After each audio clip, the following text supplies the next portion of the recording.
All right, ladies and gentlemen, we are live. It is time to wake up and Barca. Good morning to all of you. Welcome to the Undefeated channel. I'm the Undefeated Mustache John. To join the community, all you have to do is subscribe. Turn on those notifications.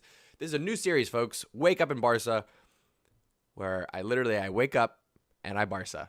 We've got our caffeine. We've got some headlines. And we are going to get this show started off the right way, my friends. Here we go. Ladies and gentlemen, you are now tuning in to the Undefeated Mustache John. All right, like I said, brand new segment. Hello to those of you that are just tuning in for the first time. Let me go ahead and get a couple of things squared away here. Make sure that we have everything that we need. I think I do. We're looking strong. Disappointing results yesterday, last night, whenever you were watching for Barcelona. Another draw. This time we gave up the lead twice. We were up 2-0. 2-0 on Levante. Goal from Messi. Goal from Pedri. And then what happens? Come out of the second half completely flat. And that's been happening quite a lot lately. I'm just getting a couple things ready here as we have people trickle in. Good morning, good morning. Disappointing. How do you blow a 2-goal lead? I know what is it, Morales? Is it Morales up top? Their striker for Levante. He's solid. But come on, Pedro Leon beating PK on the near post for that second goal. Or was that the third one? I don't even remember. I've blocked it out already. I've already blocked it out. I know we had the header. We had the near post shot. We had Sergio Roberto getting beat back post. It was not great. Not a great performance. One of the biggest things that comes out of that match, aside from dropping points, Frankie de Jong not available in the next match. That's his 5th yellow card. So Frankie de Jong's not available. So who are we going to put in the midfield against Celta Vigo?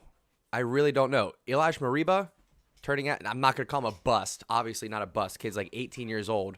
But he's not having the type of performances that we thought he was going to have based off of his debut and his first couple of matches. Came out hot, really cooled off. Really cooled off. I would go as far as to say Mariba is a defensive liability. Not to mention that, but Pedri kind of not showing up in the big matches. He was real quiet against Atletico. Took him 3 chances on not quite an open goal, but 3 good opportunities, 3 chances that he probably should have buried. He only buried that third one. Not blaming that loss on Pedri, though. The loss was 100% not loss, the tie. We lost points. It might as well have been a loss. That comes down to defense. I think if Araujo stays on the pitch, maybe we don't blow that lead. But Langley, PK, and Roberto as the back 3 did not work out. We then slid on Mingueza, put Roberto up in the midfield, and more of the same. More of the same. Gave up that third goal. So, I don't know. I've been sitting here stream after stream saying we don't need defenders. We don't need defenders. We need a striker. We need a defensive mid, which is true. But now I'm moving the need for a center back up on my list. I know we have Eric Garcia coming in, and I know that we aren't exactly fully healthy. However, I think if we bring in all these free players that we're talking about, I think that's going to bolster the squad enough that we can take whatever funds we do have, spend it on a defensive mid, spend it on a center back. We have to shore up our defense. And a lot of people, and myself, I just did it, we'll jump to the defense, but a big part of that is the midfield. When we get caught on counterattacks, that's mostly the midfield's fault more than defenders. Sometimes, yes, Jordi Alba, Serginho Dest will get caught upfield, but counterattack goals, a lot of time you can blame on the midfield, not breaking up that run of play. Is that happening here? Probably. So I think we're going to, like I said, bring in a lot of free players, but then we got to look at a center back. Word on the street is maybe a Matthijs de Ligt is available. I think his first name is Mateus. Is it Mateus? Whatever it is. De Ligt. went to Juventus 2 years ago now from that amazing Ajax team that also had Frankie de Jong and Ziyech and some others. Delicious Americano today. So, yeah, maybe we pick him up. Maybe we pick up a defensive mid like who's been on the rumor reports? Camavinga. Let's see what else is going on. So that, in a nutshell, it's easy to get disappointed, right? Because disappointment comes when reality does not meet your expectations.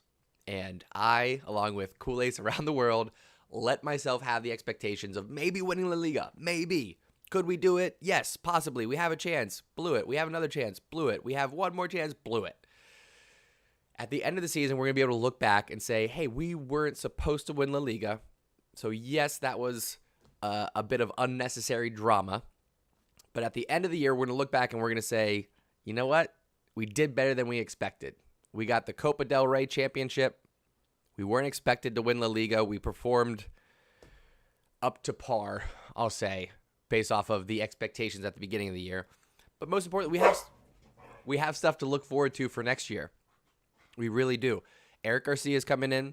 I think we're also going to get Aguero. I think we're also going to get Wijnaldum. I think we're also going to get Depay. 4 free transfers. Another free transfer coming in hot. Speaking of news, word on the street is we're looking at a legend, Gigi Buffon, coming in on free.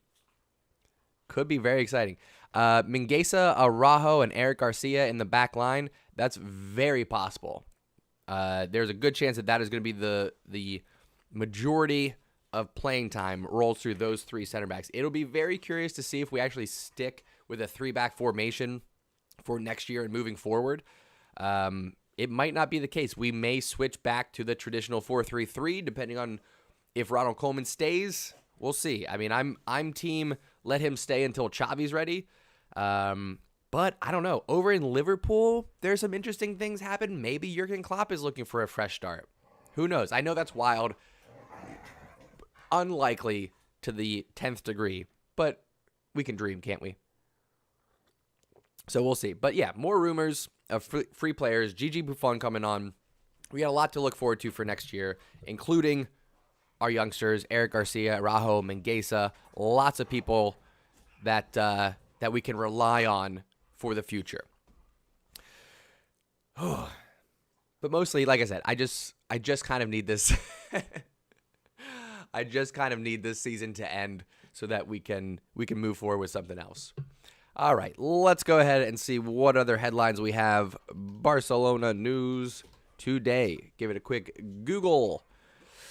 And, of course, the headlines are Levante versus Barcelona, final score. I know. It was 3-3.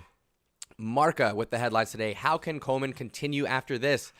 It's a tough one. I know. The calls for Koeman out are going to be stronger than ever because this is, our 3rd chance this month to leapfrog the Madrid teams, go first place. Blew it again. You can blame the players. You can, but one of the biggest complaints against Koeman is his inaction once things start to go wrong.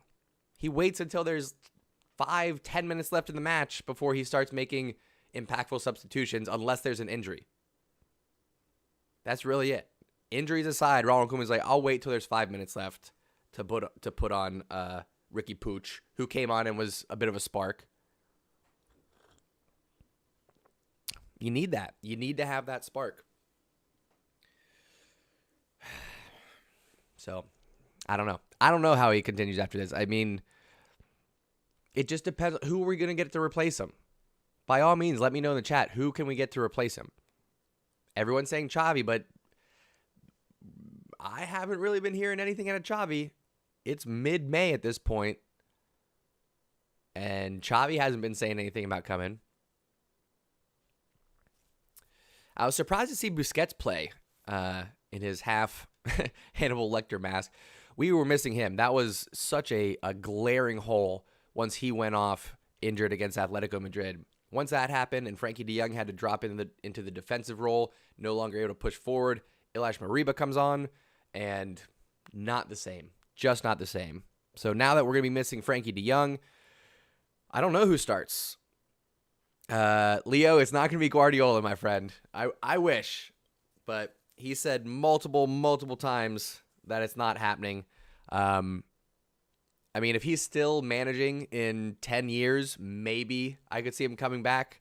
But he's talked about how he's done everything he can at the highest level at Barcelona. He has mentioned, kind of tongue-in-cheek, that he would come back and manage Barcelona B, which that would be almost as influential if he came back and coached Barcelona B, just getting those youngsters up and ready. But it ain't going to happen, man. I will say it's more likely that Jurgen Klopp is going to come to Barcelona than Pep Guardiola. Everybody wants Pep. I know, Mandox. Everybody wants Pep. But I just don't see it happening. It's probably not going to be the case. Let's see. Laporta loses his prize carrot for keeping Messi. This is coming from Marca. Of course, they're talking about Neymar in the picture there. I'm so happy that Neymar signed a new contract, and I know it's not going to stop the rumors from maybe this transfer window, but all the transfer windows moving forward. It's still going to be, oh, gee, is Neymar going to come back to Barcelona? Messi and Neymar finally reunited? ? No, it's clickbait, you guys. Don't go for it. Even if I do something, and I think I did. I think I did do a video a few weeks ago about, is Neymar going to return to Barcelona? Don't click on it. Even if it's my video, don't click on that. It is clickbait. Messagician, how we doing, friend? I agree with you. If Pep wins UCL this year, he's accomplished everything that he set out to do at Man City. But maybe that means he takes time off. Maybe that means he goes and coaches a national team. Maybe he does go and coach some youth team somewhere, hopefully a Barcelona B if that is the case. But I can't see Pep coming back, particularly with the rumors of Xavi coming. I mean, it would be kind of wild if Pep came back for a year or two and Xavi was his understudy and then Xavi took over, because that's one of the complaints, is that Xavi just doesn't have enough experience yet. Even though if you guys watch the Take the Ball, Pass the Ball documentary, everybody, Leo, Busquets, Piqué, Pep, other managers, all talk about how successful Xavi's going to be as a manager because of that lineage that he comes from and his experience. Leo says if we don't win Champions League, our women's will. We got a good girls team too. We definitely do. Oh my gosh, Mandox, yeah. That's right. My first video ever on the channel was questioning if Neymar was going to return to Barcelona. That was my first uploaded video. That's hilarious. Oh, bedhead. Look at this hair, you guys.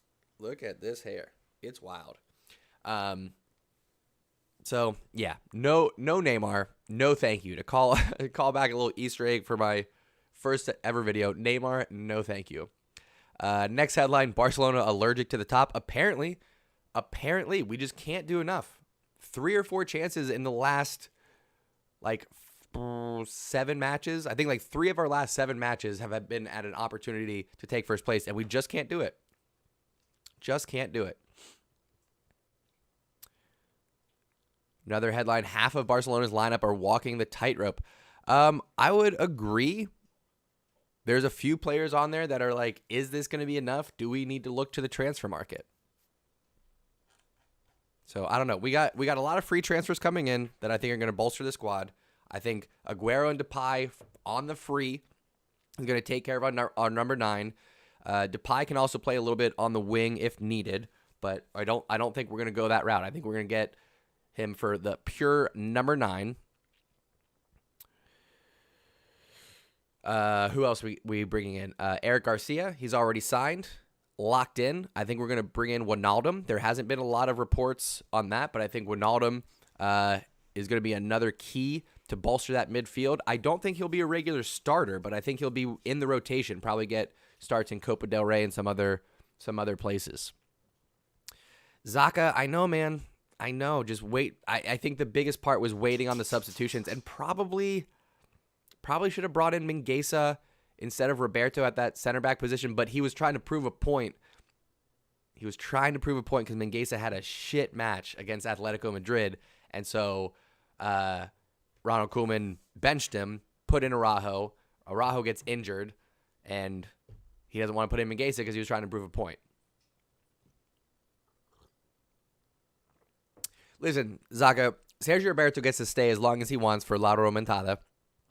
That's the price we pay. However, he needs to not be playing on the right wing. He can play it right back. Okay, there's a big difference between right back and right wing. He does not have the pace to play up and down that sideline. He also does not have the physicality to play in a 3 center back formation where he's one of those center backs. Sergio Roberto can play right back or he can play center mid, but center back or right wing back, not his position. So I love Sergio Roberto. I don't want him to leave. He has been a loyal, dedicated player at this club that has done everything that we've asked of him, including changing positions. So no, we don't force him out by any means. We don't treat him like we did Luis Suarez. But the blame does fall on Koeman for playing him. That's really what it comes down to. Leo, you got to think about what our options were at the beginning of the year, man, and where this club was. We needed a strong personality. We needed someone who could come in and deal with the Lionel Messis, the Piqué, the Sergio Busquets, and not have them run the club. So you bring in a club legend, somebody with that strong temperament like a Ronald Koeman, and his job was just to calm things down. All right? Keep in mind, folks. Leo, I know. Koeman out. I hear ya. Zaka, I know. I know. What better option do we have? That's my question. That's my question. We were pretty quick to move from Valverde to Setien and then get rid of Setien. Things were not looking, I'm not even looking great. Things were looking terrible. Lionel Messi was saying, please let me leave. We were looking like we were going to have another trophyless season. But Ronald Koeman comes in, and nobody's giving him credit for what he did. Back in January, even in January, we were in like 4th or 5th place, not looking good in Copa del Rey, down 3-0. Was it 3 or 4-0 on aggregate to PSG? It was 4-1. That's what it was. And then Ronald Koeman says, hang on, guys. I've got something for you. Let me go to a 3-back formation. Let me change things up. Let me start getting the best out of Griezmann, the best out of Busquets, the best out of Pedri. We just got to figure out this defense. If Ronald Koeman could figure out how to shore up the back line, then we're good. We really are good. Ronald Koeman absolutely deserves some praise, Mondox. Absolutely. Xavi has not proven anything to be Barcelona coach, but you know who else didn't when they got their chance? Pep Guardiola. He had managed the Barcelona B team for 1 season, and that was it. 1 season alone. And then Joan Laporta, our now re-elected president, said, you know what, Pep, I know you've only been managing that team for a year, but I see what's going on here. I believe in you. Go ahead and take the squad over. And then you know what happened? Lots of trophies. We had 6 trophies the next year. I know he wants to bring in Depay, who's 28, but you got it. Big picture, guys. Big picture. I am against spending the money on Haaland. He is not proven. He's had an amazing couple of years playing in Bundesliga, but he got bottled up in Champions League by Pep Guardiola. So I am not confident in spending that money on Haaland. If we wanted to spend money on Kane and get him at a discount, sure. Human Son also could be leaving at a discount with Spurs not having any European football. Take him, absolutely. I do not want to spend the money on Haaland. I'd rather take Aguero for free, Depay for free, have that get us through next year and maybe one more year after that, and then we take a look, see who's bubbled up after the World Cup. Because you know that there's going to be some breakout stars at the World Cup, and that's going to affect the transfer market and players' values across the board. So I just don't think it's a good look for Barcelona to go and spend hundreds of millions of dollars on anybody right now. Let's save that money. Let's take these free transfers.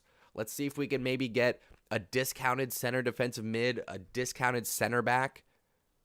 That's what I'm looking at. We don't need to spend 180, 190, whatever it is, million euros on Haaland. We just don't need to, friends. We've got the free options. Let's do that. Let's take advantage of those opportunities. And then, a couple years down the road, maybe when the transfer numbers have come down, everyone else has to keep in mind the transfer fees right now are still post-Neymar prices, which is ridiculous. They need to come back down. Before Neymar was bought for like $280 million or whatever it was, and now you can't even buy a decent center back for less than $50 million. That's insane. It's absolutely insane. Kane would not be a free option. We would have to spend some money on Kane, but it would be a lot cheaper than what we would have to do if we were paying for him to leave after a successful season. Eric Garcia is going to be a center back, not midfield. I'm sure he does have the possibility to slip into a defensive mid role there, but he is a defensive mid. Joachim Löw, German national team. He clearly raised young ballers. Messagician, good shout. I don't know if he has any connection to Barcelona. But I don't know. It really, all of it depends on what Xavi wants to do. I think everybody at the club wants Xavi. We just got to see what the timing of all that actually looks like. We don't know. But yeah, Eric Garcia is a center back, my friends. Let's see if there's any headlines worth talking about. PK's tweet after Zidane's complaints to referee: by talking, people understand to each other. Okay. Nothing to really react to there. Player ratings. I don't even need to look at that. It was poop. Player ratings were poop, especially in the second half. Barcelona have to figure out how to come out of these second halves and respond better. Zaid, how you doing, my friend? Welcome. Eric Garcia didn't do anything at City because he didn't get any playing time. He didn't get any playing time whatsoever. Pep Guardiola, as soon as he realized that he was going back to Barcelona, Pep Guardiola said, cool, I'm not going to spend any time on you. You can train with us, but absolutely not happening. Well, Essa, what do you want to do then? Do you want to keep Ronald Koeman? Do you have somebody else that you want to bring in? What's your idea? I think Garcia is going to be great. He's from La Masia. So he has that background. He's been getting coached by Pep Guardiola. Not getting any playing time, like I said, but he's been at least training under Pep Guardiola. So it's good. It's good things. All right, folks. That's pretty much all the headlines today. And that's the show. That's Wake Up in Barca. It's casual. It's short. It's sweet. Wake up. Catch up on the news. Drink some caffeine. Chat with you fine folks. We're going to do this every Monday, Wednesday, Friday for the time being. Those are going to be the ones that are scheduled. I'm going to do some pop-up ones on the weekends. Might not wake up as early, so make sure that you are subscribed to the channel. Turn on those notifications so you don't miss any of these pop-up live streams. Sometimes I'll jump on for a random match. Sometimes we'll do these early Wake Up in Barca's unscheduled. But every Monday, Wednesday, Friday, Mr. Thief, thank you. I think Coleman deserves another chance too. Listen, if it's not going to be Xavi next year, then we give Coleman another chance, flat out. That's really what it was. We give him the summer to figure out the defensive woes, figure out blowing all of these leads, figure out how to win the big matches, and we'll figure it out. So next match for Barcelona, Celta Vigo, this Sunday. I believe it is at 12. Correct me if I'm wrong. It's either 12 or 12:30. We'll be doing a live watch party, but before that, we do have one more Wake Up in Barca. It's going to be Friday, same time, same place, 7 a.m. right here on the Undefeated channel. My friends, thank you so much. I appreciated the chat this morning. I think this is going to be a hit. I think this Wake Up in Barca is going to take off. We had some slow trickle in this morning, but it's early. It's still new. We'll get the word out. We're going to keep growing this community, keep moving on, Undefeated. My friends, thank you so much for tuning in and taking a ride. I'll catch y'all next time. Mwah.